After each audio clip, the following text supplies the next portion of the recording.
Yes, there is a long period of reconstruction ahead. We must take the lead. A remorseful mumbling that we are sorry won't fill the bill at all.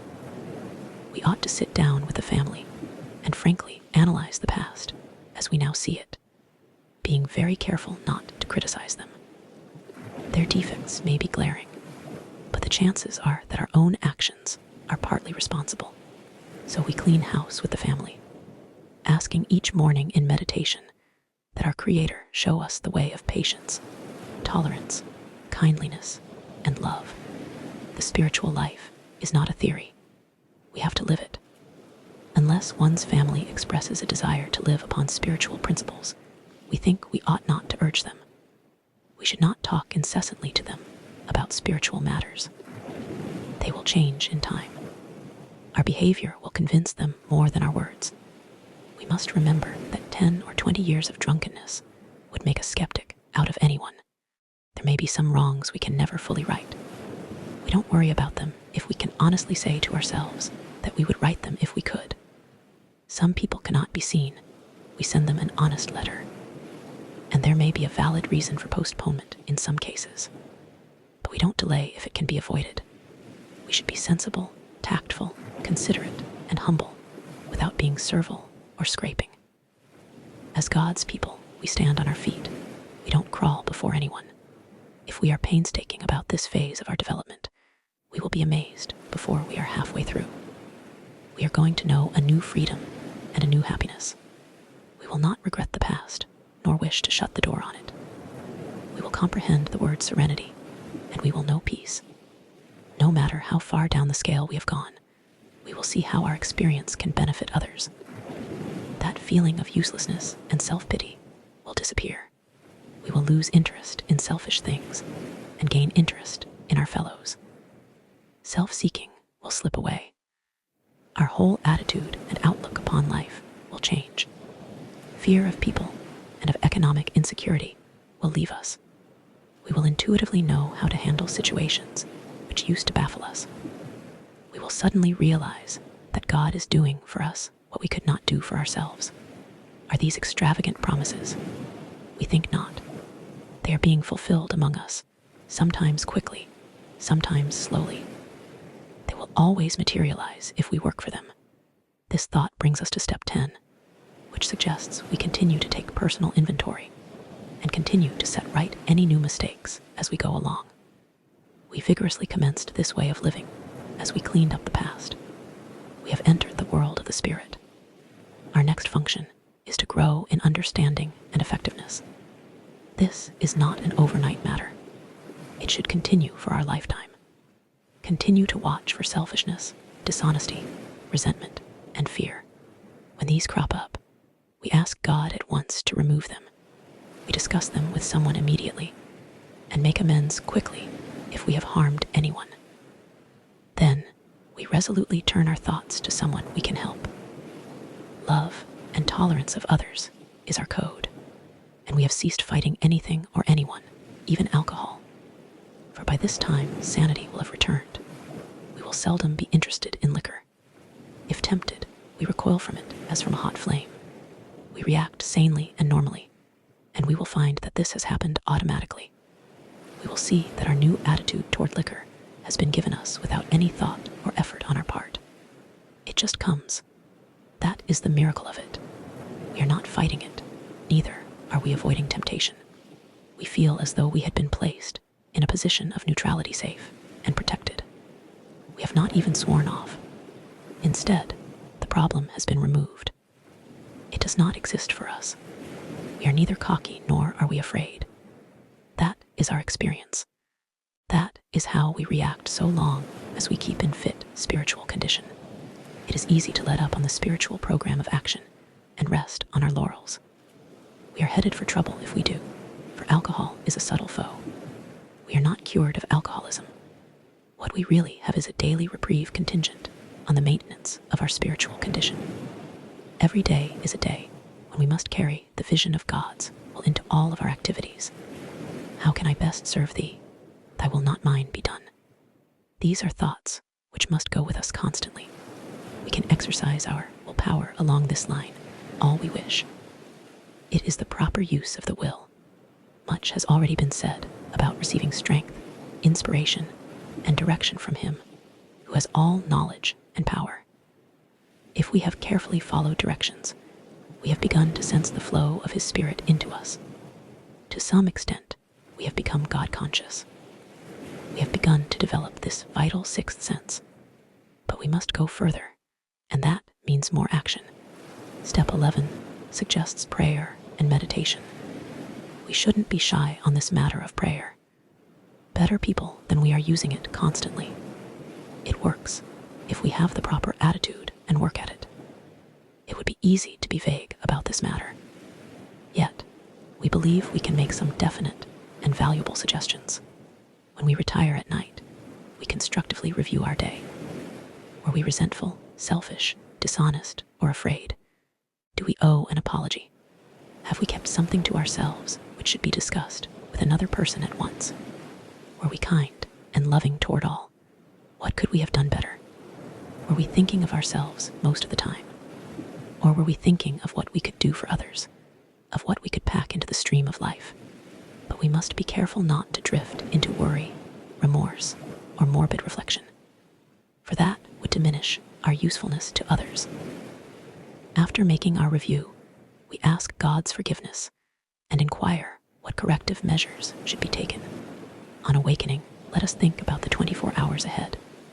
We consider our plans for the day. Before we begin, we ask God to direct our thinking, especially asking that it be divorced from self-pity, dishonest, or self-seeking motives. Under these conditions, we can employ our mental faculties with assurance, for after all, God gave us brains to use. Our thought life will be placed on a much higher plane when our thinking is cleared of wrong motives. In thinking about our day, we may face indecision. We may not be able to determine which course to take. Here we ask God for inspiration, an intuitive thought, or a decision. We relax and take it easy. We don't struggle. We are often surprised how the right answers come after we have tried this for a while. What used to be the hunch or the occasional inspiration gradually becomes a working part of the mind. Being still inexperienced and having just made conscious contact with God, it is not probable that we are going to be inspired at all times. We might pay for this presumption in all sorts of absurd actions and ideas. Nevertheless, we find that our thinking will, as time passes, be more and more on the plane of inspiration. We come to rely upon it. We usually conclude the period of meditation with a prayer that we be shown all through the day what our next step is to be, that we be given whatever we need to take care of such problems. We ask especially for freedom from self-will and are careful to make no request for ourselves only. We may ask for ourselves, however, if others will be helped. We are careful never to pray for our own selfish ends. Many of us have wasted a lot of time doing that, and it doesn't work. You can easily see why. If circumstances warrant, we ask our partners or friends to join us in morning meditation. If we belong to a religious denomination which requires a definite morning devotion, we attend to that also. If not members of religious bodies, we sometimes select and memorize a few set prayers which emphasize the principles we have been discussing. There are many helpful books also. Suggestions about these may be obtained from one's priest, minister, or rabbi. Be quick to see where religious people are right. Make use of what they offer. As we go through the day, we pause when agitated or doubtful and ask for the right thought or action. We constantly remind ourselves we are no longer running the show, humbly saying to ourselves many times each day, "That will be done." We are then in much less danger of excitement, fear, anger, worry, self-pity, or foolish decisions. We become much more efficient. We do not tire so easily, for we are not burning up energy foolishly as we did when we were trying to arrange life to suit ourselves. It works, it really does. We alcoholics are undisciplined. So we let God discipline us in the simple way we have just outlined. But this is not all. There is action and more action. Faith without works is dead. The next chapter is entirely devoted to step 12.